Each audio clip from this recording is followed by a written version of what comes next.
Hello friend, good morning. मैं Amjad sir direct class channel पर आप सभी का स्वागत करता हूं। दोस्त रे टॉपिक का ही आपको यहाँ पर प्रिज्मों का कॉम्बिनेशन एक टॉपिक लेकर आया हूँ। आप लोग को चल रहा था रे ऑप्टिक्स। तो रे ऑप्टिक्स में आपको पढ़ा रहे थे dispersion of light and spectrum, इसके बारे में।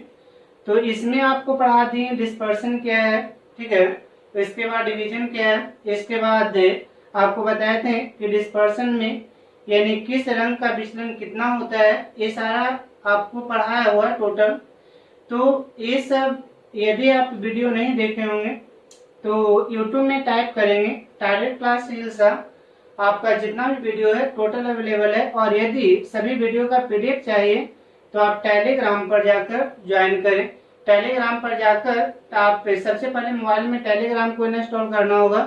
उसके बाद आपको जैसे व्हाट्सएप में अकाउंट बनाते हैं वैसा ही अकाउंट बना लें। उसके बाद वहाँ टेलीग्राम में जाकर टाइप करेंगे यानी नंबर 1 टारगेट क्लास, आपको वहां पर आ जाएगा। उसके बाद ज्वाइन कर लेना है। ज्वाइन करते ही आपका जितना भी वीडियो है वह टोटल वीडियो वहां पर अवेलेबल है, सभी PDF भी अवेलेबल है। तो चलिए दोस्त, यहाँ पर आपको आज बताने वाला हूँ यानी प्रिज्मों का कॉम्बिनेशन के बारे में हम आप लोग के बीच डिस्कस करने वाले हैं। प्रिज्मों का कॉम्बिनेशन क्या होता है, तो यहाँ पर देखिए प्रिज्मों का कॉम्बिनेशन, प्रिज्मों का संयोजन का परिभाषा होता है कि दो या दो से अधिक प्रिज्मों को यानी किसी निश्चित रूल नियम के तहत हम जोड़ दें तो वह प्रिज्मों का कॉम्बिनेशन कहलाता है। दो या दो से अधिक प्रिज्म को किसी निश्चित नियम के तहत हम जोड़ें वह प्रिज्मों का कॉम्बिनेशन कहलाता है। याद रखना दोस्त, प्रिज्मों का कॉम्बिनेशन दो प्रकार के होते हैं। अब सवाल उठा कि प्रिज्मों को हम जोड़े तो कैसे जोड़े, यानी प्रिज्मों को जोड़ना ऐसा है, प्रिज्म में बस दो ही घटना हो सकता है। जैसे मान के चले यह इस प्रकार का एक माने लेंस हो गया। यह कौन सा लेंस होता है, तो यह उत्तल लेंस है। ये डॉट डॉट से डालें, इसका नाम द्वारक, बीच से रेखा या मुखच या प्रधान है। लेंस क्या करती है, जो पैरल सनलाइट है वह पैरल जाती है, वह किरण को वह यानी फोकस पर ले जाकर मिला देती है। यानी जो किरणें मुकस के समानांतर जाए उसको कहां से, तो फोकस से, यानी इस लेंस का फोकस है। यहाँ पर देखिए इस रूप में यानी प्रकाश गया, इस किरण को ही कहां पर ले जाएगा, तो फोकस पर लेकर चला गया। दोनों किया क्या, तो जाना चाहिए था इस पर नहीं गई, इतना से डाइवर्ट कर दिया, इतना से इसे मोड़ दिया। प्रिज्म भी ऐसा ही काम करता है। फर्क बस इतना होता है, यदि ये लेंस है तो लेंस किरणों को सिर्फ मोड़ सकती है लेकिन ये 7 रंग में नहीं चेंज कर सकती। क्यों, क्योंकि सबका यानी जो झुकाव है सेम होता है। यदि ये 10 डिग्री से झुका तो एक किरण का भी झुकाव 10 डिग्री के और सब एक के बिंदु पर जाके मिलता है। तो इधर से श्वेत जा रही थी यानी एकल रंग, और इधर भी जाकर मिल गया तो व्हाइट ही हो गया। यानी सबके सब एक बिंदु पर जाके कंबाइन, मतलब प्रिज्म यहाँ पर लेंस विचलन करता है लेकिन लेंस की जगह पर यदि प्रिज्म होता है, यहाँ पर यदि प्रिज्म लगा दें इस रूप में, मान लें कि ऐसा एक प्रकार का प्रिज्म है तो प्रिज्म में प्रकाश यहाँ पर जाएगी तो इसे जाना चाहिए था इस पर नहीं जाएगी, यानी पथ इसका यह है नहीं जाएगी, बट यहाँ से ऐसे मुड़ जाते, मुड़कर इस पर चल जाते, इतना से डाइवर्ट हो गया यानी इतना से मुड़ गया। और एक कलर नहीं, यदि सनलाइट व्हाइट किरण है तो यहाँ से देखें 1 है, 2 है, 3 है, 4 है और सबका विचलन अलग अलग होता है। अतः हम कह सकते हैं वह 7 रंग में डाइवर्ट हो जाते हैं, 7 रंगों में टूट जाते हैं। तो इस रूप में इसकी झुकाव यानी प्रत्येक किरण का जो झुकाव है यानी सबका झुकाव अलग अलग होता है। यदि ये रेड लाइट है और सबसे नीचे वायलेट है तो रेड का झुकाव यहाँ पर डेल्टा आर यदि है, डेल्टा आर है तो डेल्टा आर बराबर हमने एक फॉर्मूला बताया था, प्रिज्म में ये फॉर्मूला था। डेल्टा आर बराबर क्या है, A into n r minus 1, यानी इससे पहले हमने एक फॉर्मूला बताए थे कि डेल्टा एम बराबर फॉर्मूला होता है a into n minus 1, delta m बराबर ए इंटू एन माइनस 1 या कम जब प्रिज्म कोण का मान अल्प होता है। तो इन सभी को आपको ध्यान में रखकर इसकी कॉम्बिनेशन को आपको पढ़ना है। तो चलिए इससे आगे आपको बढ़ते हैं। यानी इसके बाद एक और ध्यान में रखना है दोस्त, इसमें दो यानी प्रिज्मों का कॉम्बिनेशन में दो प्रकार का रूल लागू होगा। एक रूल जो लागू होगा वह यानी कहेगा कोणीय वर्ण विक्षेपण। तो कोणीय वर्ण विक्षेपण यानी दो निर्गत किरण के बीच जो कोण बनता है वह कोण को कहते हैं कोणीय वर्ण विक्षेपण। जैसे मान लें यह एक प्रकार का प्रिज्म है और यहाँ से किरण है, इसे जाना चाहिए था, इस पर नहीं गई। यहाँ से देखें ये वाला रेड है और नीचे वाला वायलेट है, ये ऐसे चला गया और ऐसे चला गया। अब इन दोनों को डॉट डॉट से पीछे मिला दें, इसको भी पीछे मिला दें, जिस बिंदु पर मिलेगी यहाँ पर कुछ ना कुछ एंगल तो बनाएगा। अतः जितना कोण बनाता है वह कोण कहलाता है कोणीय वर्ण विक्षेपण। अब कोणीय वर्ण विक्षेपण याद रखना है कि थीटा से डिनोट करते हैं और थीटा बराबर एक फॉर्मूला बताए थे दो, यानी यहाँ से यहाँ तक का विचलन है रेड है तो रेड का विचलन डेल्टा और यहाँ से यहाँ तक विचलन है वह डेल्टा भी हो गया, वायलेट रंग के लिए डेल्टा भी। तो ये दोनों का बीच का कोण कितना, तो यदि मान के चले टोटल ये 60 डिग्री 40 डिग्री, तो बीच में कितना था 60 में 40 बराबर 20 डिग्री। मतलब यहाँ से आपको करना क्या है कि डेल्टा भी घटा डेल्टा आर कर देना। अब इसी का जब फॉर्मूला पुट करेंगे तो आपका रिजल्ट आता है थीटा बराबर a into N b minus n r, A into N b minus n are. ये आपका रिजल्ट है कोणीय वर्ण विक्षेपण। तो इस पॉइंट को आप याद रखेंगे, एंगुलर डिस्पर्सन। इसके बाद डिस्पर्सन पावर होता है। डिस्पर्सन पावर को याद रखना दोस्त, ओमेगा से डिनोट करते हैं और ओमेगा बराबर क्या होता है, तो ओमेगा बराबर होता है डेल्टा भी घटा डेल्टा आर बटा डेल्टा बाई। अब यहाँ पर देखें डेल्टा भी घटा डेल्टा आर बटा डेल्टा बाई, तो यहाँ से देखें ओमेगा इक्वल टू डेल्टा भी घटा डेल्टा अभी बताएं a into n b minus n r. A क्या होगा तो a into n y minus 1, a से कैंसिल हो गया। अतः यहाँ आपको रिजल्ट हो गया ओमेगा बराबर n b minus n r. N b क्या है तो वायलेट रंग का रिफ्लेक्टिव इंडेक्स और आर क्या है रेड रंग का रिफ्लेक्टिव इंडेक्स और एन बाई क्या है तो येलो रंग का रिफ्लेक्टिव इंडेक्स। इतना घटाओ 1 ओमेगा इक्वल टू आपका फॉर्मूला आ गया, इसे डिस्पर्सन पावर कहते हैं। तो इन सभी के आधार पर ही आप सीखेंगे। ये आपका बेसिक है, ये ऑलरेडी पढ़ा चुके हैं और आपको समझाने के दृष्टिकोण से यहाँ पर भी बता दें। आप यदि नहीं देखे होंगे तो पीछे का वीडियो में जाकर देख लेंगे। तो यहाँ पर चलते हैं दोस्त, इसका याद रखना है कि दो प्रकार का मतलब संयोजन प्रिज्म का दो प्रकार का होता है। यानी प्रिज्म में दो ही घटना हो ही सकता है। प्रिज्म में पहला काम करेगा कि प्रिज्म में यहाँ पर किरणों को जाना चाहता है, इस किरणों को ऐसे मोड़ देगी और दूसरा काम करेगा कि 7 रंग में विभाजित करेगी, दोनों ही काम करता है। इस विचार से प्रिज्मों का कॉम्बिनेशन दो प्रकार के होते हैं। एक कॉम्बिनेशन का नाम होता है, यहाँ देख रहे होंगे वर्ण विक्षेपण रहित विचलन, देख रहे होंगे यानी वर्ण विक्षेपण रहित विचलन, यानी इसमें डिवीजन विदाउट डिस्पर्सन। यानी यहाँ पर याद रखना है डिवीजन विदाउट डिस्पर्सन, जिसमें डिस्पर्सन की घटना ना हो, नॉट डिस्पर्सन। यानी विदाउट डिस्पर्सन मतलब डिस्पर्सन नहीं होती है बट डिवीजन की घटना होती है, उसी का नाम होता है याद रखना वर्ण विक्षेपण रहित विचलन। हिंदी से यदि समझना चाहते हैं तो यहाँ आप समझ सकते हैं कि विचलन रहित का मतलब होता है कि जिसमें विचलन की घटना ना हो, विचलन की घटना ना हो लेकिन वर्ण विक्षेपण की घटना होती है। विचलन रहित वर्ण विक्षेपण मतलब विचलन की घटना नहीं हो लेकिन वर्ण विक्षेपण की घटना होती है, उसे याद रखना है कि कहते हैं विचलन रहित वर्ण विक्षेपण। इसमें यानी वर्ण विक्षेपण की घटना नहीं हो, वर्ण विक्षेपण की घटना नहीं हो बट विचलन की घटना होती है। इसमें वर्ण विक्षेपण नहीं हो रही है लेकिन विचलन की घटना होती है, डिवीजन विदाउट डिस्पर्सन। और दूसरा था यानी डिस्पर्सन विदाउट डिवीजन, यानी इसमें किरणों का झुकाव है, यानी झुकाव तो होगी बट 7 रंग नहीं बनेगी, इसमें 7 रंग नहीं बनेगी बट झुकाव होगा। इसी प्रकार का याद रखना है कि दो प्रकार के होते हैं। तो अब ये सवाल 5 नंबर का बीबीए सवाल है, आपको एग्जाम में आ सकता है। यानी सवाल रहेगा कि वर्ण विक्षेपण रहित विचलन का व्याख्या करें, वर्ण विक्षेपण रहित विचलन का व्याख्या करें। तो वर्ण विक्षेपण रहित विचलन का व्याख्या करने के लिए आपको यहाँ से मतलब कह रहा है यानी वर्ण विक्षेपण रहित विचलन का व्याख्या करें। ये भी सवाल है, 5 नंबर का क्वेश्चन, ये आपसे पूछे जा सकते हैं। तो सबसे पहले ए वाला जो लिटरेचर है आप लिख भी सकते हैं, न भी लिख सकते हैं, इसका कोई जरूरत नहीं है।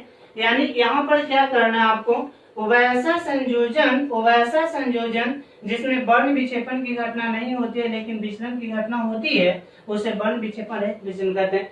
जिसमें वर्ण विक्षेपण की घटना, जिसमें वैसा संयोजन जिसमें वर्ण विक्षेपण रहित मतलब वर्ण विक्षेपण ना हो लेकिन विचलन की घटना हो, जैसे यह कब हो सकता है, तो यहाँ पर देखें आपको समझा देते हैं। मान लें यह एक प्रकार का प्रिज्म है, यह एक प्रकार का क्या है, प्रिज्म है, यानी यह एक प्रकार का प्रिज्म है। यह दो मटेरियल का बना होता है, एक बना होता है क्राउन का, ये बना है वह क्राउन का, ठीक है।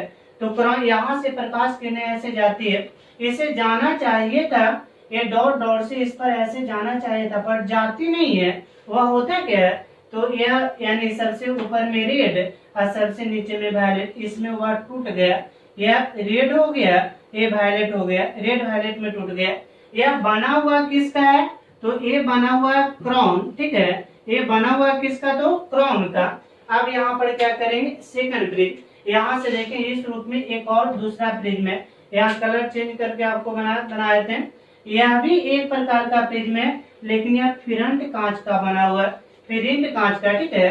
ये कौन सा कांच है, तो फिरिंट कांच का बना हुआ है, एक क्राउन कांच का बना हुआ है। जैसी पड़ती है तो अब दोनों अलग अलग मटेरियल का क्यों बनाए जाते हैं, यहाँ आप क्वेश्चन कर सकते हैं। तो अलग अलग मटेरियल का इसलिए बनाए जाते हैं क्योंकि जब सेम मटेरियल का होगा तो याद रखना अपवर्तनांक के व्युत्क्रमानुपाती होता है डेरिवेशन, जो विचलन होते हैं अपवर्तनांक के व्युत्क्रमानुपाती होते हैं, अपवर्तनांक के व्युत्क्रमानुपाती, यानी डेल्टा का मान ज्यादा होगा तब जब इसकी मान कम होगी, म्यू का मान कम होगा, और डेल्टा का मान कम होगा तब जब इसकी मान ज्यादा, जस्ट व्युत्क्रमानुपाती। तो याद रखना है अलग अलग मटेरियल है, तब यदि माने सेम मटेरियल का होगा तो 10 डिग्री से विचलन किया तो ये तो 10 डिग्री से करेगा तो ये वाला पैरेलल चल जाएगा। तो यानी कह सकते हैं यार इस घटना में यानी विचलन की घटना नहीं हुआ, तो यानी इस घटना में वर्ण विक्षेपण की घटना हो सकती है या ना, वो तो बाद में पता चलेगा, लेकिन विचलन कंफर्म नहीं हुआ। तो ये क्या करता है, तो यहाँ से देखिए एक किरण यहाँ पर है, इसको यहाँ लेके गया, इसको यहाँ लेके गया, तो यहाँ पर देखिए ये रेड वायलेट था और रेड था, दोनों प्रिज्म के अंदर ही मिल गया। अब यहाँ से किरणें ऐसे निकल जाती है, यहाँ से देखिए इसको ऐसे मिला है, यहाँ पर एक कोण बन गया, इस कोण का नाम विचलन कोण होता है। तो इसी के बारे में समझाएंगे। ए वाला क्राउन है, ए है, और ए वाला नीचे क्या है, एडेंस है, ए है और एडेंस। तो यहाँ पर माना कि क्राउन तथा फिरंट कांच का फिरंट बना दो प्रिज्म है जिसका प्रिज्म कोण क्रमशः ए तथा एडेंस है, इसका ए और इसका क्या है, एडेंस है। तो यहाँ से देखें इसको मिटा करके यहाँ से आपको समझाए थे, ये ऑलरेडी पिक्चर बना हुआ है। इसमें देखें यही सेम चीज है, एक क्राउन का बना हुआ है, ऐसा पिक्चर जो बना हुआ है एक क्राउन का है, तो इसका प्रिज्म कोण कितना है, तो ए है। इसी में आप देख लें इसका प्रिज्म कोण ए है, इसका प्रिज्म कोण ए डैश है, तो वही लिखा है। माना कि क्राउन एक किसका है, क्राउन, क्राउन कांच का बना दो प्रिज्म है, सॉरी मतलब माना कि क्राउन तथा फिरंट कांच का बना दो प्रिज्म है जिसका प्रिज्म कोण ए तथा एडेंस है, ए तथा एडेंस है। दोनों प्रिज्मों को ऐसा कॉम्बिनेशन करते हैं जिसका आधार अपोजिट है, एक का आधार नीचे की ओर और एक का आधार ऊपर की ओर। प्रिज्म कोण के सामने वाला भुजा को बेस कहते हैं, तो एक ऊपर और एक क्या है, नीचे की ओर। तो अब देखें इस रूप में आपका बना हुआ है। तो अब आगे चलते हैं, यहाँ पर क्राउन के लिए स्पेशल अब चलते हैं। क्राउन के लिए तो क्राउन क्या करता है, तो लाल का विचलन डेल्टा, यहाँ से यहाँ तक लाल, तो यहाँ पर डेल्टा, अब यहाँ से यहाँ तक डेल्टा बाई और यहाँ से यहाँ तक डेल्टा भी, यानी तीनों का अलग अलग। तो delta a into n r minus one, delta y a into n y minus one, delta b a into n b minus one. अभी अभी हमने बताया सबसे ऊपर में, क्यों, आपका एक फॉर्मूला होता है कि डेल्टा एम बराबर a into n minus one, इसी फॉर्मूला पर जितना है जो टोटल टूटा है, ये फॉर्मूला मेन आपका हो गया, तो इसी फॉर्मूला पर टूटा हुआ है। तो क्राउन के लिए आपको लेके चले तो delta a into n a into n r minus one, delta y a into n y minus one, delta b a into n b minus one, ये सब जितना भी है वह क्राउन कांच के लिए हो गया, ठीक है। आप देखिए ऐसा ही अभी अभी बताएं कोणीय वर्ण विक्षेपण, एंगुलर डिस्पर्सन, ठीक है। एंगुलर डिस्पर्सन में दोनों का अंतर, तो ये हो गया और डिस्पर्सन पावर ए वाला हो गया, यानी ओमेगा बराबर n v minus n r बटा एन वाई माइनस 1। तो ये आपका हुआ। आप देखिए इसके आगे चलते हैं, तो इससे आगे आपका यानी फ्रंट कांच के लिए आपको लेकर चलना है। एक क्राउन कांच के लिए हो गया सारा चीज, अब यानी फ्रंट कांच के लिए। तो यहाँ पर देखें फ्रंट कांच के लिए, तो फ्रंट कांच में आपको है यानी डैश लगा के लिखना है सेम चीज, तो डेल आर डैश, ठीक है, तो a dash into n r minus मतलब एन आर डैश माइनस 1। वैसे ही आपको लिखना है क्या, तो यहाँ पर लिखना है डेल मतलब del y dash del v dash, और सब में खाली डैश लगा के लिखना है, वही चीज है, लेकिन एक में डैश लगाए एक में बिना डैश लगाए। अब क्या क्वेश्चन में कह रहा है, यानी आगे चलेंगे तो फिर मतलब क्वेश्चन में कह रहा है कि यदि यहाँ पर देख रहे हैं कि यदि परिणामी वर्ण विक्षेपन, सुनो क्वेश्चन नहीं कह रहा था वर्ण विक्षेपन रहे, मतलब वर्ण विक्षेपन नहीं है, तो परिणामी वर्ण विक्षेपन शून्य, तो शून्य की कंडीशन में इन दोनों का योग वर्ण विक्षेपन का योग यानी जितना झुकाव हुआ ये झुकाव का अंतर यानी इक्वल टू 0। तो क्राउन वाला भी या फिरंट वाला भी, तो एक क्राउन और एक फिरंट दोनों का योग इक्वल टू 0। क्राउन वाला क्राउन में value a into n v minus 1 यानी a into n v minus n r, और जो a dash into n v dash minus n r dash equal to 0। अब यहाँ प्लस से उधर जाएगा तो माइनस में चला गया, तो a into n v minus n r, a into n v minus n r plus में था, इधर जाएगा तो माइनस में, तो minus a dash into n v dash minus n r dash हो गया। अब यहाँ पर देखें, अब बटा में कर दें, ए डैश बटा एक ही इतना कर दे, तो इतना इक्वल टू, अब यहाँ पर देखें प्लस, तो यहाँ पर देखें माइनस छूटा हुआ है, यहाँ खाली माइनस लगा देना, माइनस यानी यहाँ चूंकि प्लस वाला माइनस में जाएगा, प्लस वाला माइनस में जाएगा, तो यहाँ पर देखें माइनस, यहाँ पर हो गया minus n b minus n r बटा n b dash minus n r dash हो गया। अब देखिए इसके आगे चलते हैं, यानी आगे आपको लेकर यहाँ पर देखें कहता है परिणामी विचलन, ये तो इतना आ गया रिजल्ट, यहाँ पर खाली माइनस लगा देंगे। माइनस का अर्थ यह बताता है कि पहले प्रिज्म का बेस नीचे है, पहले प्रिज्म का बेस यदि नीचे है तो दूसरे प्रिज्म का बेस नीचे, तो इसका कुछ ऊपर। निगेटिव का मतलब हुआ कि प्रत्येक प्रिज्म का बेस अपोजिट हुआ है। अब आगे कहते हैं परिणामी विचलन डी है, तो डी बराबर माध्य रंग का विचलन। ये डेल बाई क्या है, माध्य रंग का विचलन है, तो डेल बाई जोड़ डेल वाई डैश हो गया, डेल वाई जोड़ डेल वाई डैश, तो डी बराबर डेल वाई जोड़ डेल वाई डैश। अब एक वैल्यू यहाँ पर रख दिए, इसकी वैल्यू यहाँ पर रख दिए। अब ए वाला मटेरियल हम बाहर निकाल दिए, कॉमन ले लिए, तो कॉमन लिए तो ए वाला इसमें नहीं है तो गुना भागा, तो गुना वाला बाहर निकल गया, भागा वाला रह गया, तो इतना आपका आया। अब इसके बाद आगे चलते हैं,